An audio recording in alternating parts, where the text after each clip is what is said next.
eventful day on Sodor. The engines were rushing across the island, not wanting to cause confusion and delay. There had been a string of Railfan-related incidents. As such, stricter measures were put in place to make certain there wouldn't be any repeats.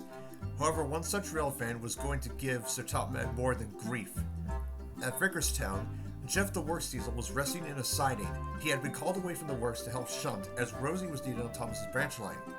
Jeff simmered happily, but not for long. The Railfan, who looked preteen, started talking, but not in the direction of Jeff. He began recording a review on Jeff's braking system.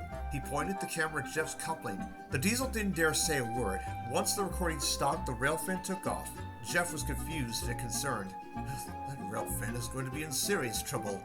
Then a workman strode up and saw the perplexed look on Jeff's face. What happened? Say, who was that back there?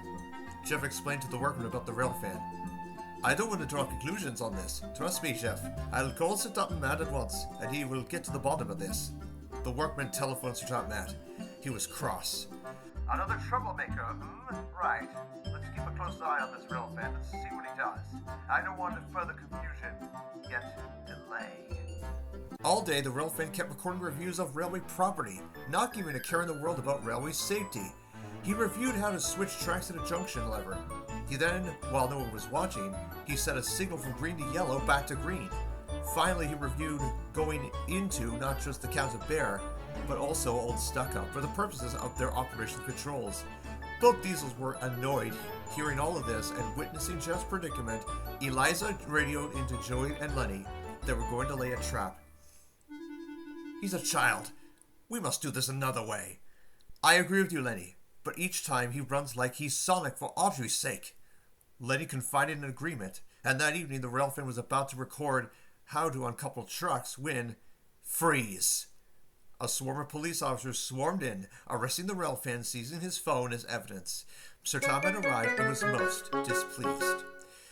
Your reckless endangerment of my railway is the newest low I've ever seen. You are barred from entering railway property till you can be trusted again. You could have had passengers and my engines in serious jeopardy. Just be thankful that no one was hurt. Sir Topham Hatt said bluntly, and turned on his heel and walked away. Joey took the troublesome Railfan away, and before long the island was normal once again. There were no further incidents with deviant Railfans or trespassers of that nature. A few days later, Pip and Emma arrived from the mainland to Sodor to help bring passengers from the island all the way to Carlisle. However, both diesels did not take into account of a new mother and her stroller troubles. But that's another story.